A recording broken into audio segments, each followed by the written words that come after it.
uyu munsi abari twebwe tuwuyobora, ariko ntabwo abagabo bakuyobora bonyine, haba hari n'abagore n'abana, mu buryo bwo kugaragaza yuko umuryango wuzuye. Hari abagabo, hari abagore, hari abana, ubwo turi umuryango. Tugiye kuganira rero nk'umuryango. Nitwa NTIVUGURUZWA Emmanuel, abenshi turamenyeranye. Ku mushyitsi nabonye ubwo nayo mazina niyo yanjye, ubwo nituzajya duhura azajya avuga ati uyu munsi nasengeye ahantu bita Kimironko, hari umuntu watubwirije witwa NTIVUGURUZWA Emmanuel. Tugiye kuganira mu minota mikeya bampaye, amagambo atari menshi. Nubundi muri kamere yanjye ntago nyankunda gusoma ahantu henshi, ariko mu muco wa Anglikani igice kiba cyasomwe ni nacyo kibwirizwamo. Ariko uyu munsi munyihanganire, igice mwasomeye muze kugisoma mwenyine, kugira ngo ijambo ryasomwe uyu munsi ribagirire umumaro. Nge rero turaganira ku magambo make cyane muri Matayo ibice 16 umurongo wa 24 niho tugiye kuganira. Harimo amagambo asobanura ibintu bibiri turi buganireho. Icya mbere, uwo murongo uravuga ngo maze Yesu abwira abigishwa be ati, umuntu nashaka kunkurikira yiyange, hanyuma yikorera umusaraba we ankurikire. Aya magambo mu kuvuga ukuri ntabwo ari amagambo umuntu yapfa kwisobanurira uko abonye, ko ni amagambo akomeye. Nge muri iki cyumweru maze nitegura uyu munsi, nibajije ngo nakwiyanga gute kugira ngo nkurikire Yesu. Ni gute umuntu yiyanga kugira ngo akurikire Yesu?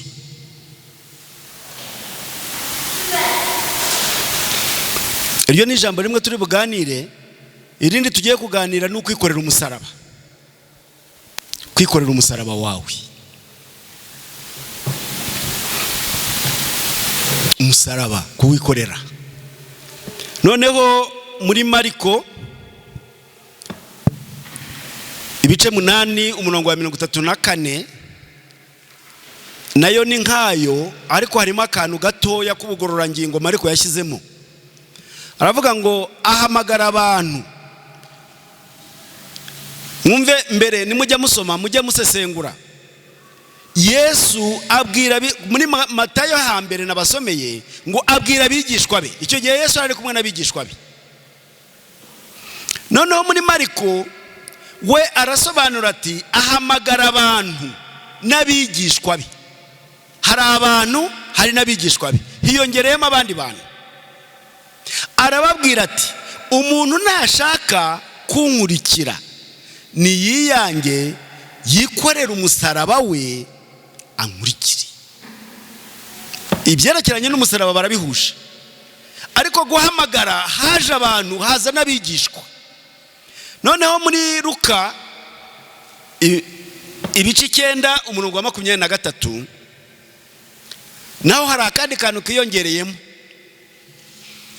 ngo abwira abantu bose ati.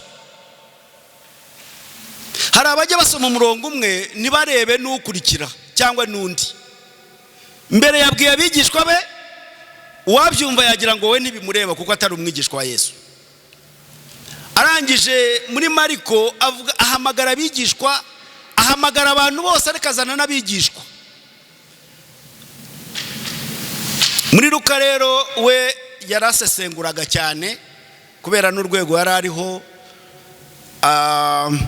arababwira ati ahamagara abwira abantu bose ati umuntu nashaka kunkurikira niyiyange, yikorera umusaraba we iminsi yose ankurikire.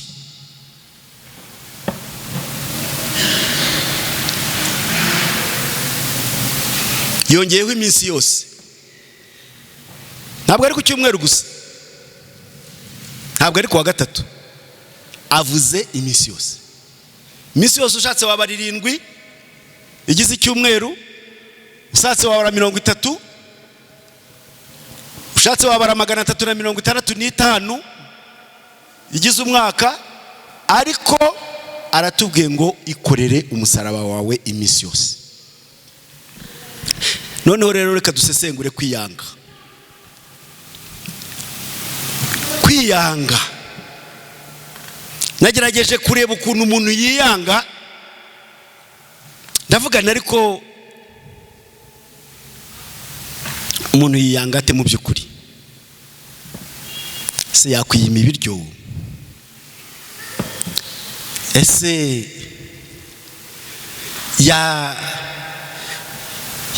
yakwikubita?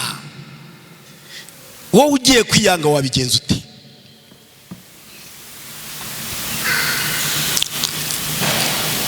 Wowe wumva wakora iki kugira ngo wumve ko wiyanze none ubone ukuntu ukurikira Yesu?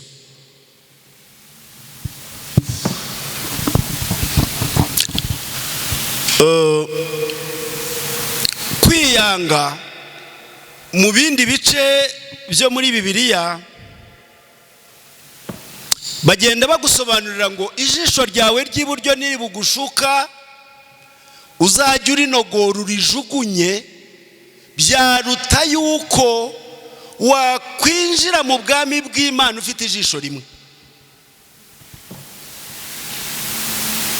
Ukuboko kwawe kw'ibumoso nikugushuka uguce, byaba byiza ugiye mu ijuru ufite ukuboko kumwe aho kujya muri gehinomu ufite amaboko yombi.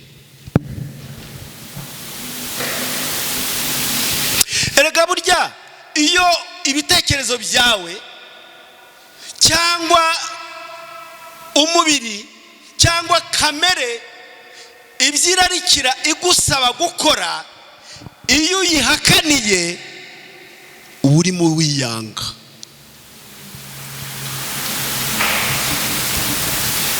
Iyo ubwiye ibitekerezo byawe, iyo ubwiye kamere yawe uti ngewe ibi sinzongera kubikora, nayo ubwayo irakurakarira. Iyo ufashe icyemezo ku bwa Kristo,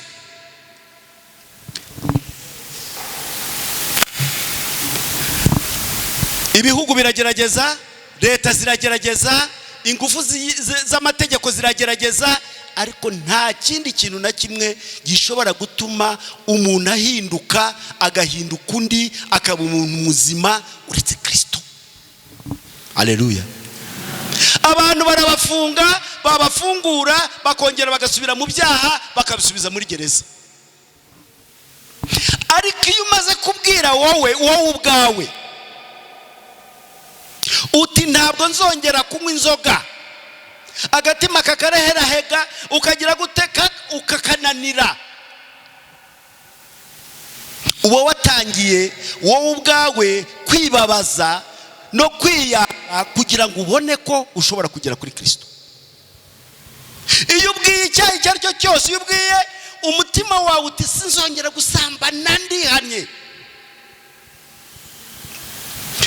ntabwo uwo mutima uhora urehareha, ariko kwa kwiyanga kugira ngo ushobore kugira Kristo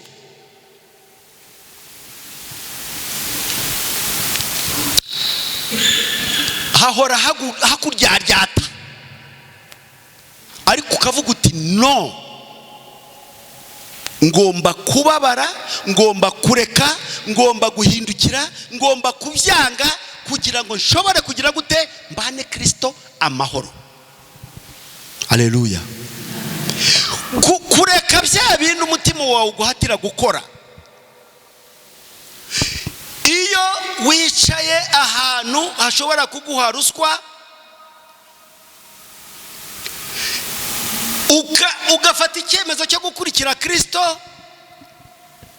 buri gihe cyose iyo ukeneye amafaranga Satani akoherereza abantu baza kuguha ruswa. Satani bari yarekereje.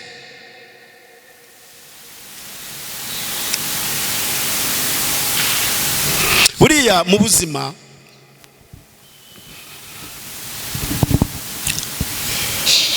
buri muntu wese agenda amenya urugamba rwa nuko rungana, kandi ntago wabwira umuntu ngo urwo rugamba rwawe ruroroshye, reka nkubwire urwanjye uko ruteye. Oya.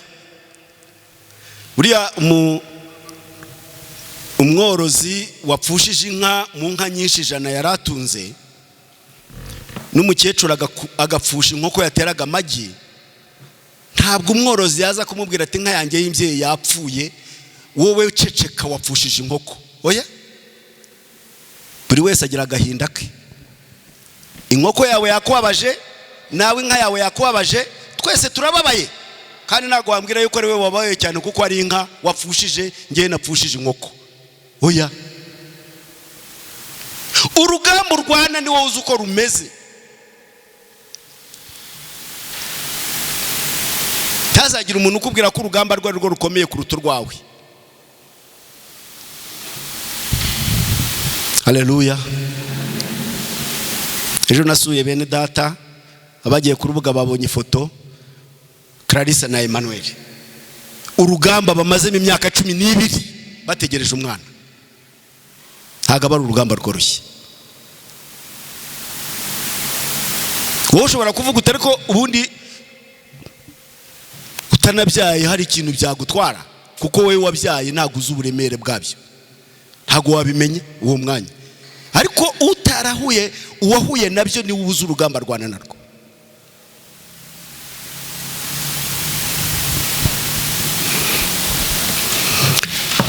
Urugamba rwo kwanga wowe ubwawe kugira ngo ushobore kubana na Kristo, ni wowe uzi uburyo warwana n'urwo rugamba rwo kwiyanga. Ibyo wiyangaho ni ibiki?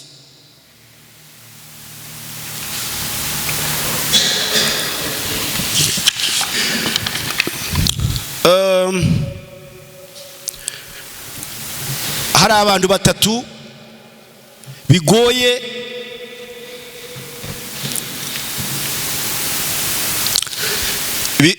kubana nabo, cyangwa se bigoye kubafatira ibyemezo mu buryo bworoshye. Nabuze uburyo mbisobanuramo. Umuntu wa mbere ni umuntu muhuriza amaboko ku mbehe. Uriya muntu aragoye cyane, arakomeye. Uriya muntu Satani yamunyuzemo arakuzengereza pe. Umuntu muhuriza ikiganza ku mbehe ni ikibazo gikomeye cyane.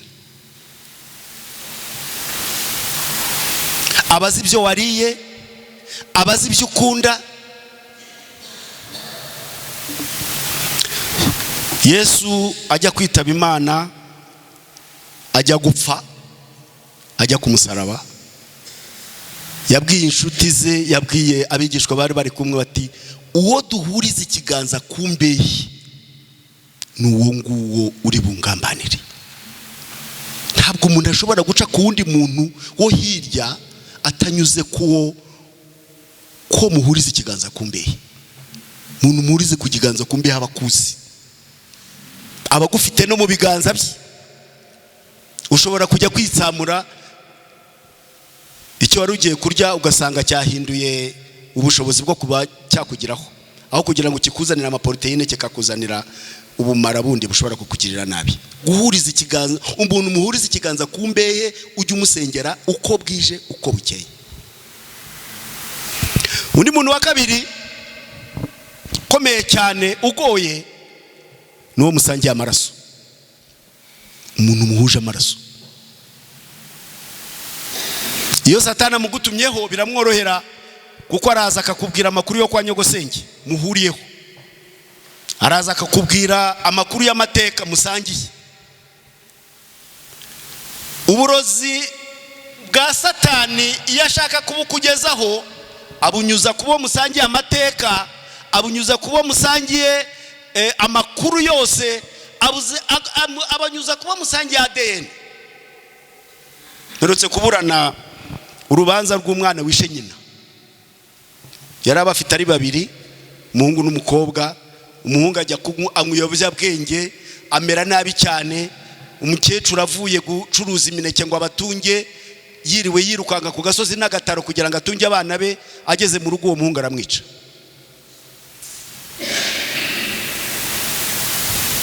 Abanyamategeko tugira ingorane, kuko namuburaniraga nsaba ko yafungurwa ndetse ko yajya kuvuzwa ahubwo kugira ngo afungwe, ko yakundaga nyina.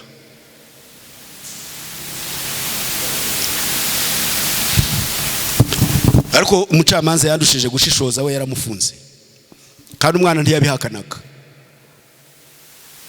Ariko nabazwaga na mushiki urira gusa ati nimumbabarire mufungure musaza wanjye, ne kuba imfubyi kabiri.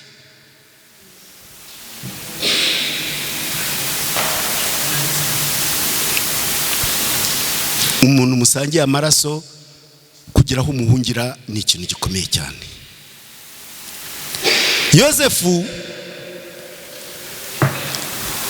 yavukanaga n'abandi 11,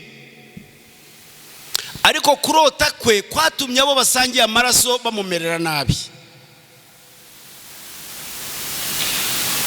Iyi shyari ryaje mu mutima w'uwo musangiye amaraso, ya maraso musangiye ahinduka ikibazo kuri wowe. Mujye musengera abantu musangiye amaraso, mujye musengera abantu musangiye amateka, mujye musengera abantu kugira ngo nibura atakubera igisitaza.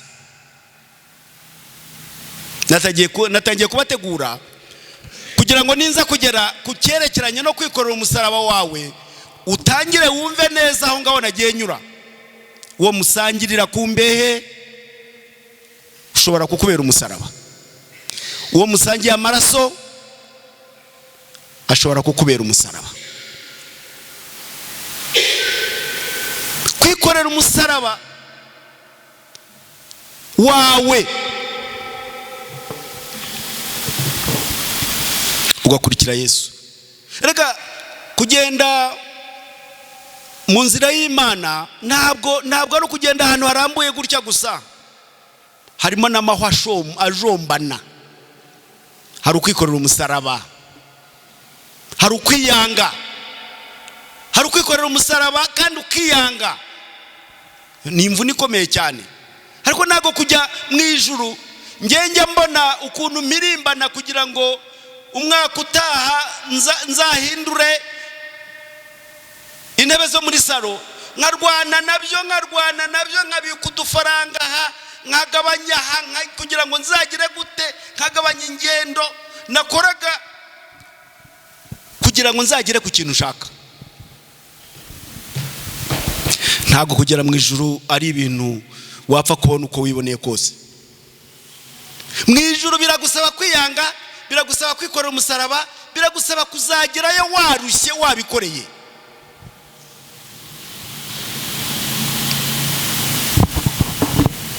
Umuntu musangiye amaraso ujye umusengera kandi buri munsi. Undi muntu wa gatatu nababwiye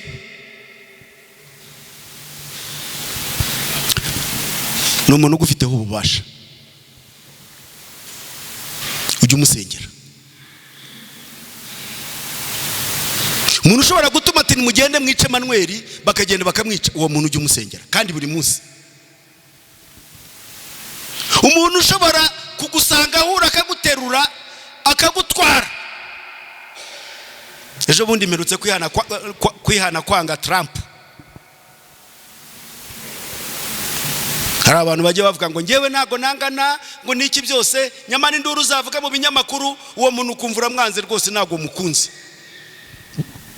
Rero se kugendana n'umuntu mu modoka tugenda tuganira iby'amateka, bya bine nababwiraga, umuntu muje amateka ashobora kugusigira uburozi mu mutwe wawe agahindura ibitekerezo byawe, kuko muhamuhuje amateka. Aragenda akubwira ati dore ukuntu ngewe byagenze, dore uko byagenze, ukumva mugiye kuba bamwe. Atari ko narababariye, niko yambwiye uwo muntu. Imana ishimwe rwose, ni byiza kandi niko Yesu adusaba. Nuko ati nta n'urwango nyibagira muri ngewe rwose, numva muri ngewe nararuhutse. Ubwo twari tugeze ahantu nko kuri feruje, nuko dutsimbuye gutya, umumotari umwe aturuka aha undi aturuka aha, ariko nanga abamotari n'umutima wanjye wose. Ndababwira ariko ndaseka, nsetse ati nta kuntu kiba kigenda, kuko icyo gihe ntago aba kiri n'umuntu aba yabaye ikintu iyo watangiye kugaragaza ko umwanzi. Turi kuntu cyari kidukoresheje impanuka. Nako wambwiye yuko wababariye utacyangana. Hatoya motari we kumubabarira ntago ari ibintu byoroshye. Yes, na Trump ndashoboraga kuvuga kumubabarira, uzamure esanse uko yishakiye, agahindura ubuzima bw'isi yose uko bishakiye, akajya muri Venezuela agaterura umugabo wiryamiye n'umugore we ku buriri bwe akabatwara iwabo, perezida w'ikindi gihugu agaterura akajyana iwe. Warangiza ukavuga ngo uwo muntu noneho pasiteri akatavuga ati mureke dusengera abayobozi b'igihugu cyo muri Amerika, ukajya gusengera Trump. Ujya muri Venezuela agaterura umugore n'umugabo akajyana iwe, akagenda agafunga. Ujya muri Irani akarasa abantu bose akabamara, yarangiza akajya agafunga ubuzima bw'isi yose. Ariko ijambo ry'Imana riravuga ngo musabire niki? Uwo ni wo musaraba ugomba kwikorera. Na wa wundi udakunda niwe wa mbere ijambo ry'Imana ridusaba kugira gute? Gusengera. Hari abantu batatu bikoreye umusaraba wabo, ni nabo ngiye gusorezaho. Abantu bikoreye umusaraba wabo, umwe yarawikoreye imyaka 5, ngo yari ingaragu imaze imyaka 5 ishakisha uwo kubana nawe, ariko ntibyakunda. Agakomeza senga, nuko aza guhura n'umupfakazi wikoreye umusaraba w'ubupfakazi imyaka 32.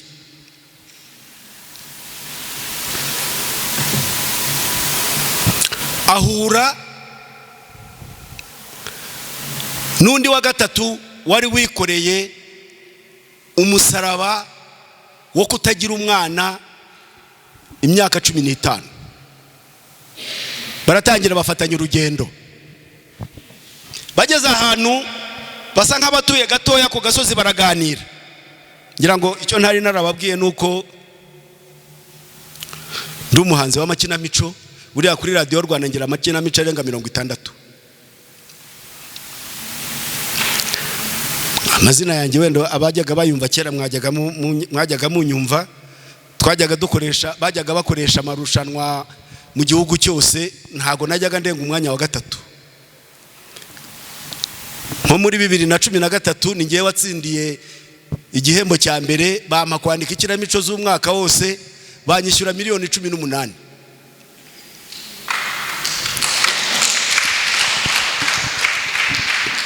Ubwo rero ngiye kubakinira ikinamico.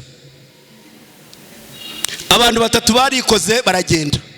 Bageze ku gasozi, uwikoreye umusaraba imyaka 5 arababwira ati rwose uyu musaraba urandemereye, uramvunnye, mwikoreye imyaka myinshi, 5 ni myinshi, urambabaje pe, ndasaba ngo Imana iwunture. Umupfakazi ati najye ngomana imyaka 32.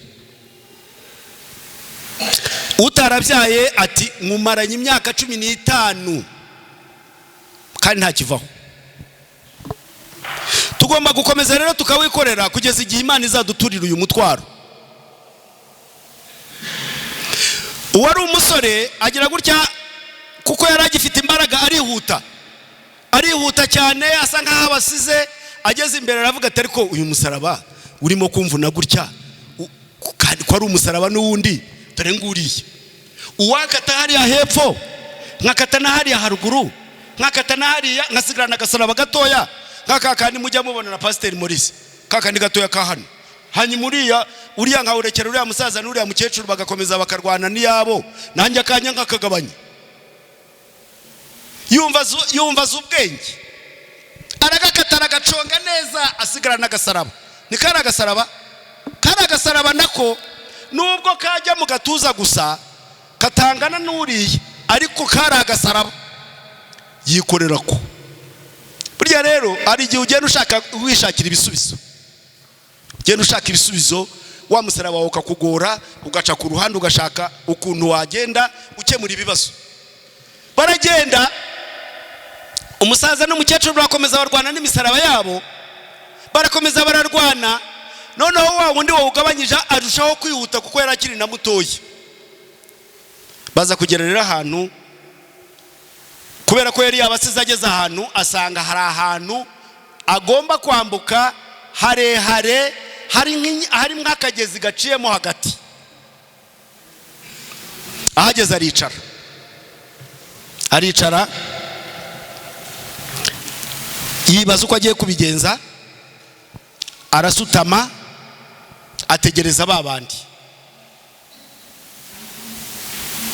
Umukecuru n'umusaza bahageze basanga wundi yicaye, ariko ubwo noneho bageze aho bagomba kuruhukira imitwaro yabo. Haleluya. Nta mfashanyigisho nazanye, ariko nkuko nababwiye ko n'umuhanzi w'amakinamico nzabibakorera. Umukecuru yarahageze aravuga ati haleluya, tugeze iyo tugiye gutura imitwaro. Afata wa musaraba we awurambika handi kuri cya kiraro, awambukiraho.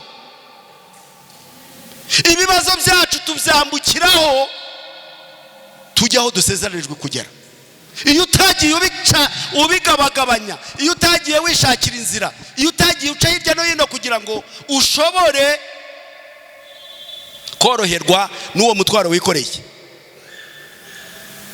Umukecuru arambika umusaraba awambukiraho, wa wundi arareba.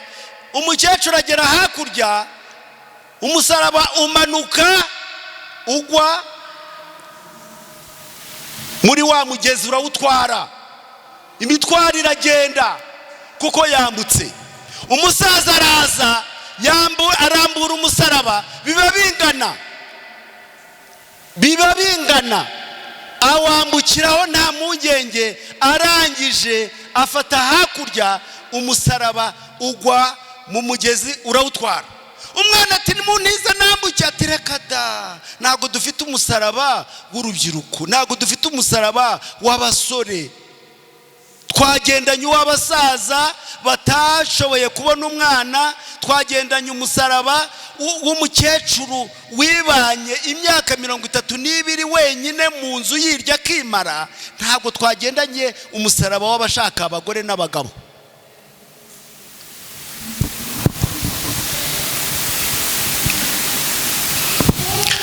Iyo wiyanze ukikorera umusaraba wawe, hari igihe ugera ukaruhuka.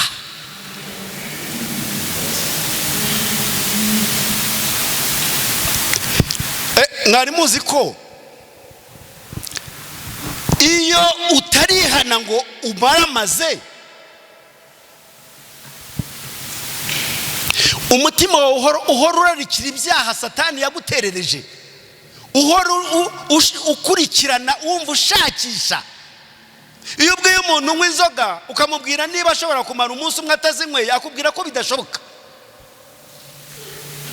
Wenda iyo ndwara ngewe sinigeze nyigera yo kujya mu nzoga, ariko ndagira ngo nkubwire ngo iyo umaze gushyira Kristo muri wowe akakuryohera kuruta icyaha, akakuryohera kuruta amafaranga, akakuryohera kuruta icyubahiro, iyo Satani akuzaniye ibyaha bigutera isesemi. Bya bintu byo kureba ukumva wavuga utugamba turyoshye, urasesemukwa kuko Satani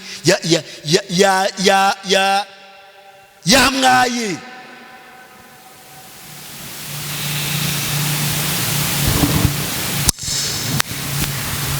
Ntuzature hasi umutwaro wikoreye, kuko Kristo aratubwira ngo ikorere umusaraba wawe. Hari n'abafata umusaraba wawo bakawikoreza abandi. Kwikorera umusaraba wawe ukikorera n'uwundi, ugahora wikoreye umusaraba wundi, ugahora wikorera umusaraba w'inshuti, ugahora wikorera umusaraba muri babandi batatu nababwiye, ukikorera umusaraba uwo muhuriza ikiganza kumbe akawukwikoreza, umusaraba uwo musangiye amaraso akawukwikoreza, umusaraba ugufiteho ububasha akawukwikoreza. Ukikorera imisaraba yose ukayijyana, ugahora utaka, ugahora urira, ariko ukikorera. Yisi turimo niko iteye. Igihe cyo kunezerwa nikiragera bene data. Murambivuga yuko gukizwa neza, gusenga cyane bitabuze santi kuzamuka. Ntago bibuze ibirayi guhenda. Imvura nitagwa nawe bizakugiraho ingaruka.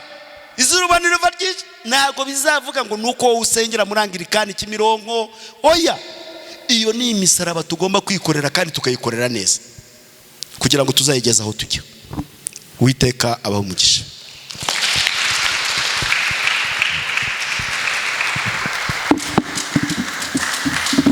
Twongere dushima Imana kubw'inyigisho.